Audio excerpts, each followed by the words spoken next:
Okie dokie, we are moving on to the second half of the chapter. So in the first half, you were given equations, and you had to come up with the graphs. Now you're going to be given situations and graphs, and you need to come up with the equations. So in this lesson, our learning goal, you will write equations of lines in slope-intercept form, or I will.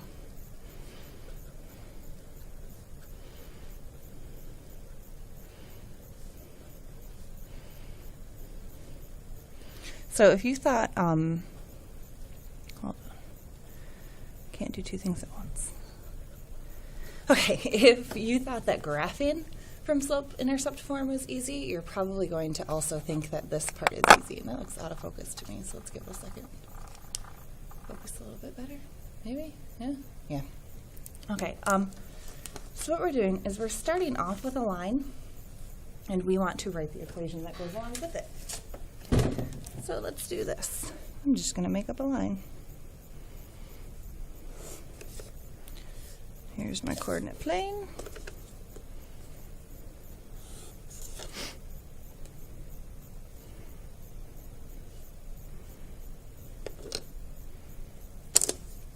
Here's a line. Almost. Hiccups. Okay. There's my line. I want to come up with the equation for this lovely line. Remember, slope-intercept form looks like this, where m is your slope, or rise over run, and b is your y-intercept, where it would look like that. So it's just the y-coordinate of your y-intercept. So that means in order to write this in slope-intercept form, I need to know the slope and I need to know the intercept. Nothing different than what you've been doing before. My equation is going to start with y equals this point right here, where I cross the y-axis, is my y-intercept. That's 0, 3. That tells me that b is 3. I also need to find my slope. I can do that because I have the graph in front of me. I can just count 1, 2, 3 over 1. I went down 3, so my rise is -3 and over 1. I could also use it, because I did make a point down here. I could find the coordinates for this point, so that's 2, -3. And I could use my slope formula if I wanted to. So y2 minus y1 over x2 minus x1,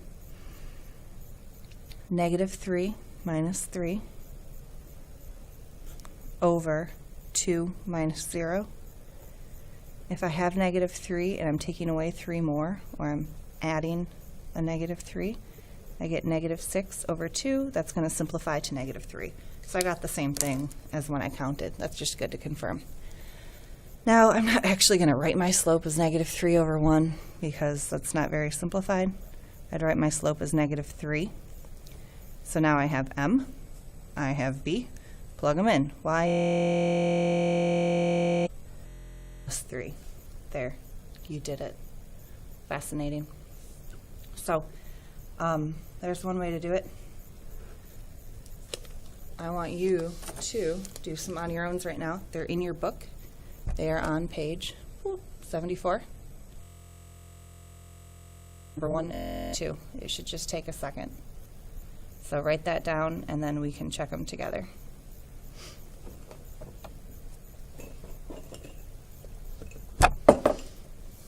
Okay.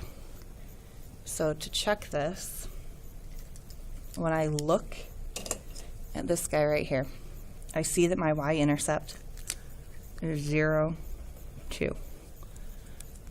So what that tells me is b equals 2. I also see that to go from one point to another, I go up 2 over 1. So rise over run, which is 2. Y equals 2x plus 2. Easy peasy. My line is going up. My slope is positive. Makes sense. For number 2, I see that my intercept is at -1, so 0, -1 means that b is -1. And I see that to go from this point to this point, I go down 1, 2, 3, 4. So my rise is -4, and my run is 1, 2, 3. So my slope is -4/3. I do not want to change that to -1 1/3. Just leave it as -4/3. So y equals -4/3 x. Either plus -1 or -4/3 x minus 1. Those are both totally acceptable. You'd probably want to write it like that just because it's the most simplified. So easy peasy. And let's look at another example. For my second example, I'm going to give you 2 points, and you are going to find the equation of the line that goes through them, or that's going to be our goal. So if we start with a point 0, 2 and another point 3, 5, I want to know what line passes through both of those points. The key here is that you are given the y-intercept. Remember, the y-intercept is when x equals 0. So because x is 0, 2 is b. And the only thing we have to do is we have to figure out what the slope would be. So I'm going to do that again using y2 minus y1 over x2 minus x1. So x1, y1, x2, y2, like that. So I substitute 5 and 2 into my numerator and 3 minus 0 into my denominator. 5 minus 2 is 3. 3 minus 0 is 3. So my slope is 1. If this is my slope form, slope is 1, I can just call that x. Intercept is 2. I get y equals x plus 2. Let's try another one. We'll call that 2a. Another one, let's use the points -2, 3, and 0, -1. Again, I'm given the y-intercept, so that makes this a little bit easier. In a couple of days, I'll show you how to do it when you don't have the y-intercept. But for now, life is good.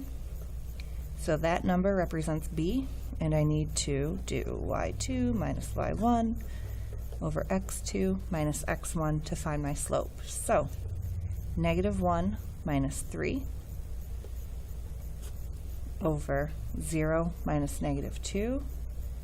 I want to be super careful with my signs. Remember that -1 minus -3 is the same as -1 plus a -3, and 0 minus -2 is like 0 plus 2. Be super careful with those. If you make a mistake, this is where it's going to be. That's sad for everybody. So -1 plus -3 is -4. My denominator is 0 plus 2, which is 2. Here's b. There's m. Y equals -2x minus 1. Easy peasy. So, you ready for your homework? Good luck.